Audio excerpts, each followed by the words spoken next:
Greetings, true believers and heathens alike. Welcome to another edition of Going Down 9 Chickweed Lane. You may ask yourself, in my mind, 9 Chickweed Lane is the street. So we're going down Chickweed Lane. I know it doesn't make any sense. It's a sort of a portmanteau of, the name of the comic and also, going down the street. I didn't give it much thought. Anyway, here's a story about a guy who had an out-of-body experience. He says he just floated around and gazed at himself. If it were me, I'd eavesdrop on all my friends. I'd soar through the clouds and make lightning. I'd eat every cheese puff I could lay my hands on. Hey, all right, so Brooks here. It's the 27th of September, 1993.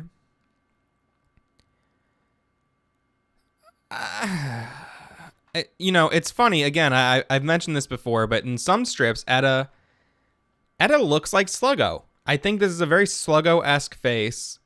In some strips, they give her the black dot eyes, which I think is to, I say they, I mean Brooke. I don't want to suggest that there is a creative team behind this. I don't want to unnecessarily attribute these crimes to anyone else, There's a childlike quality to Etta's character when she has the dot eyes. It calls back to many other cartoon characters who have these same little dot eyes, and adults will sometimes have the more traditional, eye with the pupil and the whites and the eyelids and all that stuff. This strip in particular shows one side of Etta, which is a carefree child. The other side of Etta is someone longing to become physically desirable.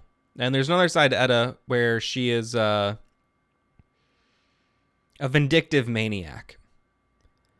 Gran is a very one-dimensional character who is petty and selfish.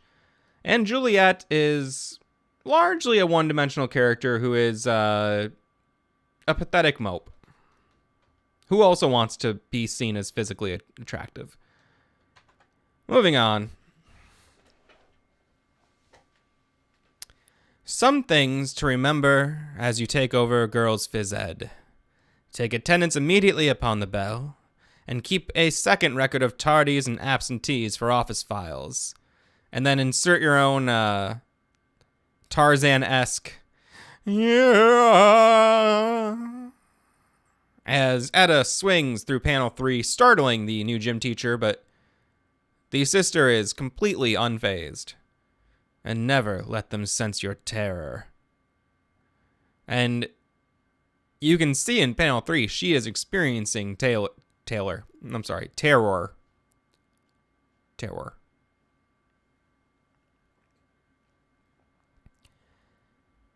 And you see, again, the dot-like eyes are being used in the first panel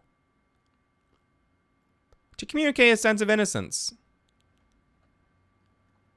And by the end, she has giant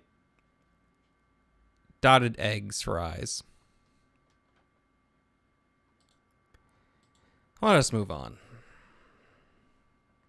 Listen, if you fall asleep in one more class, Sister Caligula will have your head.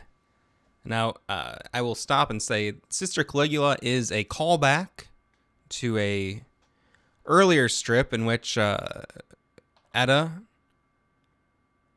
has nicknamed one of the sisters at the school Sister Caligula. If you didn't know that, you may have thought that there was actually a character named Sister Caligula. And I'm not going to be able to run to defense. I think she means to his defense, to Amos's defense. There's nothing teachers like less than a kid who shows utterly mind-numbing There's nothing teachers like less than a kid who shows how utterly mind-numbing their every word. And you see that the striped pant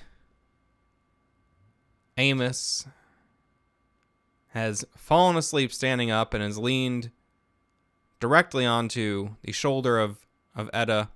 Etta, who had the childlike dot eyes, but in the fourth panel, seeing Amos illustrate to her how utterly mind-numbing her every word truly is, her eyes lose their childlike innocence and become large, big, sad adult eyes.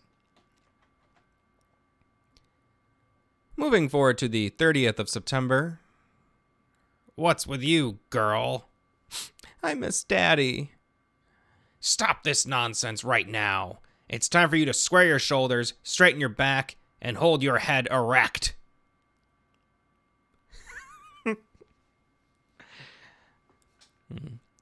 Gran comforted you? How? Well, I think she was about to recommend a chiropractor. Oh, yeah. I remember that comfort. And so, just to give you a little context here, Etta is a maybe 14 or 15-year-old girl who is feeling responsible for the divorce of her parents. Gran is her mother's mother, her grandmother, and she is yelling at her for crying about the situation. And Brooke was able to slip the word erect into the strip.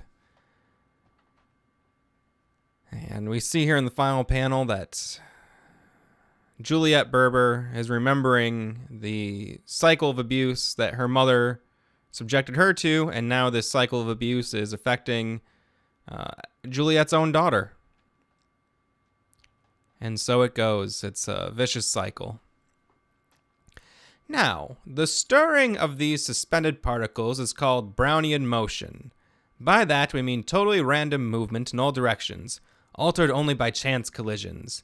Pointless, fruitless, chaotic existence.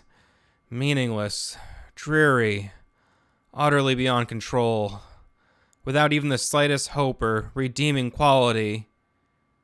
I like Sister Aramis. She has a past. So, Etta is relating to Sister Aramis because Etta herself is someone who experiences emotional trauma, and she can sense other traumatized persons and is inevitably drawn to them. A cycle that will no doubt cause her much grief in her formative years and well into her adulthood. And again, we see here the little trick that Brooke likes to use of having small dot eyes when a character is being more innocent, and then when the horrors of reality are forced upon them, their eyes become large circles, usually with big bags under the eyes. And this is the first strip of the month of October of the year 1993. Moving forward to 10-2, we see here the strings of the swings. The swings being a device that Brooke has used in the past, and we return to it once again. I never knew dating could be such a mature thing. So calm. Andy and I enjoy a very responsible relationship, born of experience and quiet reflection. Sounds super. And for those intimate moments, do you take each other's pulse? Says Juliet Berber, and she gets off the swing and violently shoves her teenage daughter, causing a look of pure terror to find itself on young Etta Berber's face. And again, we see the same gag of the eyes of the characters being little dots, becoming fully formed eyes, when something bad happens to them. Although it's hard to tell. If it almost seems like Etta has the fully formed eye here, but that could just be part of her hair coming down. If that is an eye, Etta's expression on this first panel makes no sense. As we've established before, Andy is the woman that Mrs. Berber is dating. Etta and Juliet did celebrate recently in a recent strip that Etta, did celebrate in a recent strip that Juliet and Andy have had sexual relations. So that's that for today. Bringing us to the next day, which is our Sunday strip. Etta is looking at a photo album, and I actually really like this panel. That's a really nice panel. Ah! Gran, is this you in this picture? Oh my goodness, yes, I must have been 22. Wow, you were beautiful. You were gorgeous. You were built. And again, more interesting paneling here. Sometimes Brooke can pull it out, you know?